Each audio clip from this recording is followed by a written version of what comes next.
aku mikir kamu sudah makan belum? Aku udah makan kok. Intinya cewek gimana sih kalau udah diperhatiin pasti seneng banget kan. Dan dari situ dia selalu buat aku ketawa, selalu nggak pernah ngerasa kesepian deh.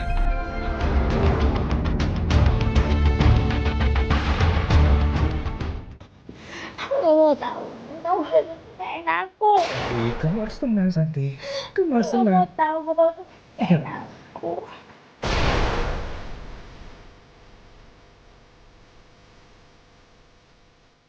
Aku kesel banget serba salah, bingung gak jelas gitu kan.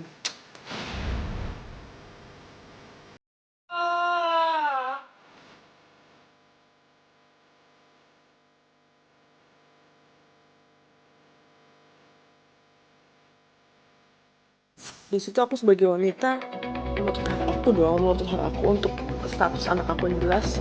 Dan dari situ aku juga menuntut dia untuk nikahin aku. Bukan kayak kamu, Santi. Tapi kamu harus tenang. Kamu mesti ngerti aku, Santi. Aku harus... Aku gak mau tahu. Aku gak mau tahu. Mas pokoknya harus nikahin aku.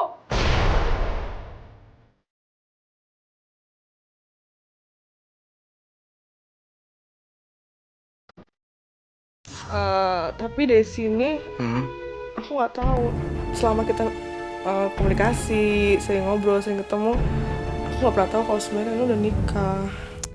Iya emang sengaja sih aku waktu itu gak cerita ke dia kalau aku udah married karena aku ngerasa kalau aku ngobrol, kalau aku udah nikah, jangan-jangan dia menghindar lagi.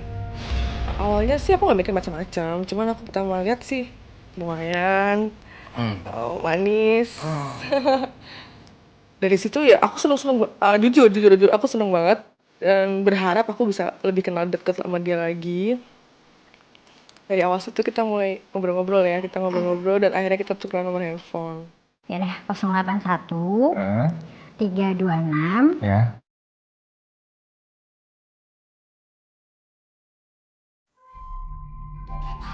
Aku menemukan suatu sosok baru nih yang bisa menghibur aku dan ngertiin aku.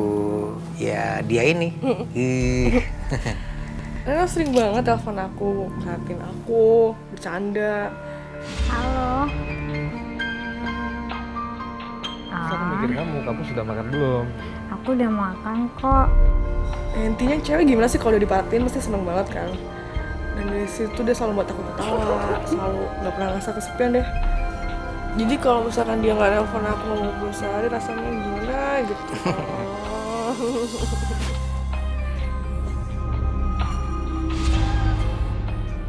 Hmm, kita berdua nih pengen berbagi cerita buat semuanya aja. Ya boleh dibilang cerita ini aib ya. Terutama dari akunya sendiri. Aku Reno. Dan aku Santi. Aku punya cerita tentang kehidupanku, masalahku, dan boleh dibilang ya ini pengalamanku juga sih.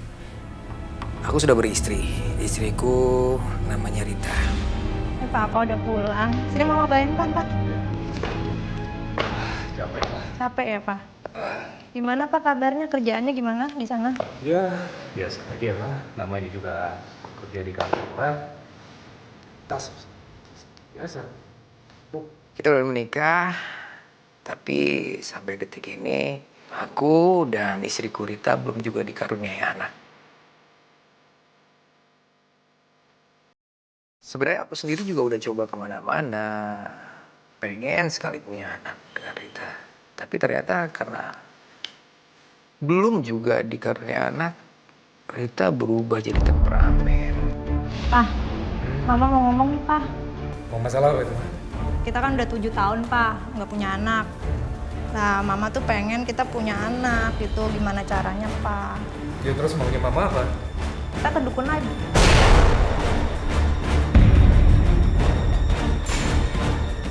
Dukun. Iya, kita ke dukun lagi. Sering marah nggak jelas, ngomel, emosi. Aku yang pulang kerja, yang pengennya dapat pelayanan,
belum diangkat jadi karyawan tetap.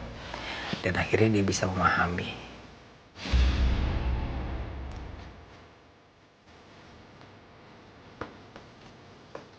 Ah, Papa hati-hati ya di sana ya. Iya. Pokoknya ingat pesan Mama. Papa nggak boleh keluar malam. Jaga kesehatan Papa juga nggak boleh macam-macam. Iyalah, begitu aja Kaspar. Pokoknya awas, kalau Papa macam-macam Mama marah. Ya.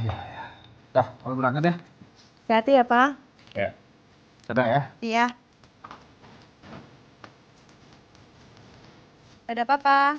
Sejak saat itu aku sama sekali tuh nggak kepikiran Rita istriku gitu kan. Kebetulan dia juga lagi sama orang tuanya ini. Nah akhirnya selama ini kan SMS-an, telepon-teleponan, terus kayaknya penasaran juga pengen ketemu. Akhirnya kita memutuskan untuk ketemu di suatu tempat. Mas, kamu tahu nggak? Kenapa? Malam ini aku senang banget. Lah ya, kenapa tuh? Nah di tempat itu aku mulai curhat-curhatan nih. Dan ternyata Santi ini baru putus dari pacarnya ya waktu itu ya. Tapi ya bodoh aja coba kamu tuh, tinggal kamu selingkuh. Nggak tahu kenapa aku punya feeling tuh waktu itu seneng, bukannya prihatin, bukannya ikut berduka ya waktu itu. Tapi nggak tahu, seneng aja. Si sama, waktu itu aku juga suka sama dia. Dari awal ketemu, aku udah suka sama dia. Kamu tuh baik, kamu tuh lucu, bisa bikin aku ketawa. Bikin lagi enak aja kan. Jadi dia selalu buat aku ketawa di saat aku sedih. Dia bisa caranya dia buat nenangin aku, bikin aku ketawa, bercanda. Apalagi di saat aku masih baru putus sama mantan aku, sakit hati aku hilang gitu aja sama si Reno. Dia pinter banget tuh nyenengin banget, dan akhirnya kita klik ya. Kita jadi Klik.